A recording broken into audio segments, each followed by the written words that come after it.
There's a new controversy related to the Steam Deck. In this case, it revolves around a site that is claiming to sell brand new Steam Decks and Steam Deck accessories and Steam Deck games. But there's more to it than that, because this controversy is also related to the accessory maker that promoted their tweet. This news actually dropped late last week, but my news video was pretty much done, and I wanted to make sure I did a little more research before fully sharing this news, especially because it relates to one of my sponsors. So yeah, let's get into it. First and foremost, shout out to Liam from Gaming on Linux, who's done all the investigation and reporting on this so far. I'm going to link 2 videos in the description, and I suggest watching those because he's a lot more knowledgeable on this stuff than I am, and that's something we're going to get into later too. But first, let me start with the most recent story. In doing my due diligence, I found that this actually dates all the way back to December 13th, where Gaming on Linux made this tweet as a PSA. It says, quote, "Looks like there's now scam sites selling Steam Deck," end quote.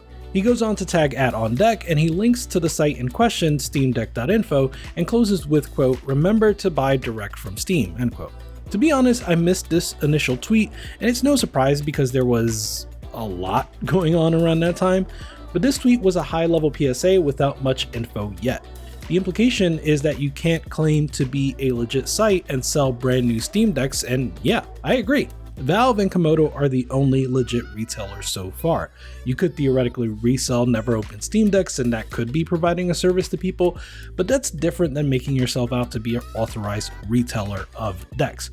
This all kind of went unsaid in Liam's tweet, but reasonably so. A reasonable person can surmise why he is issuing this warning. In any case, this issue didn't come back up for a few weeks. There was no post on the GamingOnLinux.com website, there was no video on the Gaming on Linux channel, and honestly speaking, most people just missed the initial PSA. Since then, Steam Deck Info started posting more on Twitter.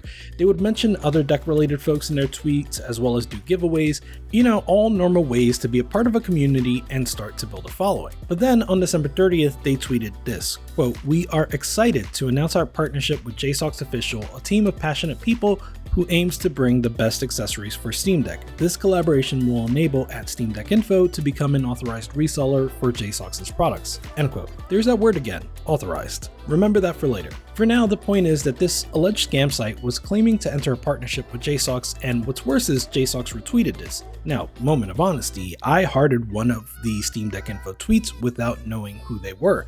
I just liked the particular tweet that I liked. So it is theoretically possible to promote something sort of unknowingly. And this is where Gaming on Linux comes back into the picture and quote tweets this with the caption, quote, "JSAUX teaming up with Scam Store, facepalm emoji, end quote. And Steam Deck Info comes in to defend themselves saying, quote, "Hi, we are not a scam site. Please check out our site and we have proof sales for Steam Deck and our games. Please do not FUD, salute emoji. Please DM us if you have any questions about us," end quote. FUD, of course, meaning fear, uncertainty, and doubt, popularized within crypto circles. Putting that to the side, Gaming on Linux retorts with receipts saying the following, quote, "You're using a trademark name with the Steam Deck, you use Valve's marketing images all over your store, you are not an authorized reseller, you don't list your UK company number, which is against the law, you sell Steam accounts, which is against Valve's TOS. Shall I go on?" End quote. There are a lot of allegations here, some of which I may not be familiar with, like the UK company number thing, but generally these do stand out as suspicious to say the least. Particularly 2 things I'll point out here.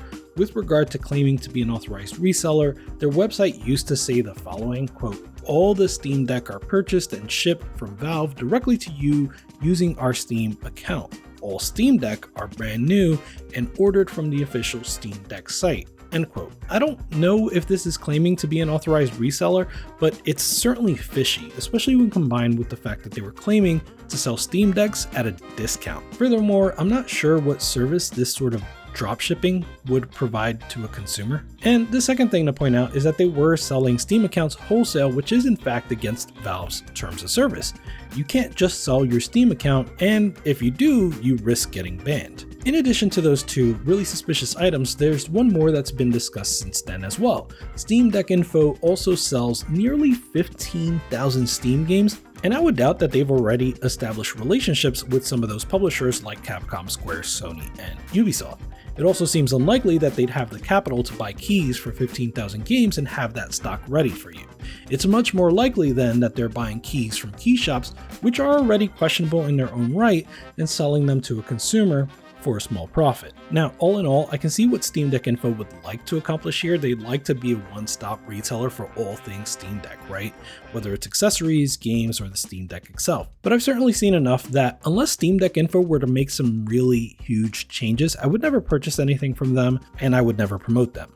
That feeling was only further amplified when Steam Deck Info successfully struck a copyright claim against a video that Gaming on Linux uploaded detailing everything. So like I said, with the knowledge I have now, I would never purchase from Steam Deck Info and I would never promote that site. Which brings me back to JSAUX's alleged involvement in this. Steam Deck Info was claiming to be an authorized reseller of JSAUX accessories, and then JSAUX retweets the announcement, seemingly confirming it. Eventually, JSAUX removes the retweet and communicates to myself and others behind the scenes that this is not an actual partnership and they should not have retweeted that. Basically, they made a mistake. And to be honest, I believe that. I do wish JSAUX had made a public statement, and I plan to communicate that to them directly, but it does appear like this is just a mistake. Steam Deck Info does sell JSAUX accessories, but just like the Steam games and Steam Decks themselves, Steam Deck Info is probably just buying accessories from JSAUX and shipping them to the buyer. Once again, not really providing any real service as far as I can see. So this brings up the matter of sponsorships on this channel, because I have been sponsored by JSAUX in the past, and being fully transparent with you, I did sign a contract that has one more obligation remaining on it. And unfortunately, this wasn't the only controversy regarding JSAUX that Gaming on Linux has reported on. A month back, he uploaded a video titled JSAUX Steam Deck Accessory Brand Privacy and Data Problems. In this video, he details a leak whereby if you purchase something directly from the JSAUX store,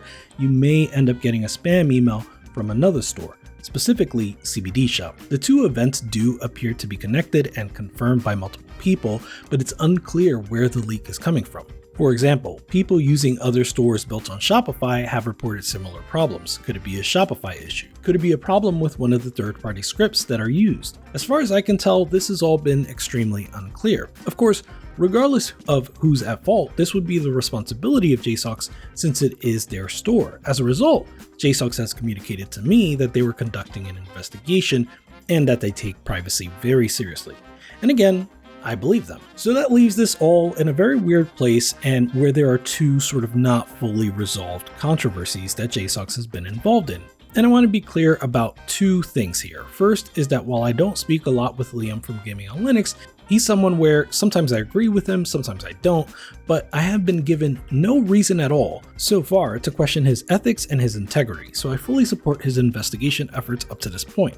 The second thing I want to be clear about is that when I enter a sponsorship agreement with a company, I consider that to be a partnership of some sort. That means I'm going to tell them when I think they're doing something wrong, but it also means that I'm not just going to drop them at the first sign of trouble.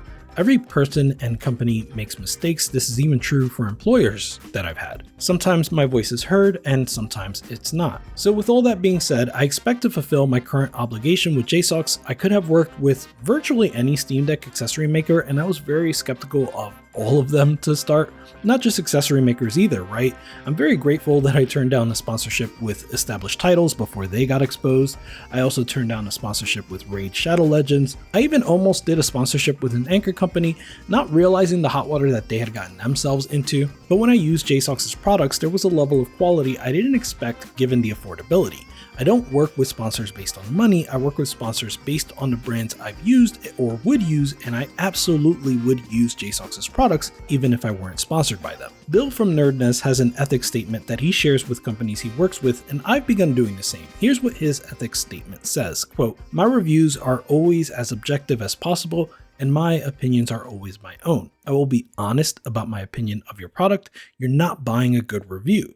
You're paying for the time it takes to review your product and create a video. I retain editorial control of every review. While sometimes I will allow an advertiser to view a video before posting, I won't change what I've said unless there are factual inaccuracies. YouTube's includes paid promotion option will be checked anytime a video features a product or services that was provided at no cost, even if it's not a traditional sponsorship." End quote. Bill said it better than I could have. You can't buy a good review from me. Full stop. If I like your product or service, we can work together. And that's how I feel and have felt about JSAUX's products.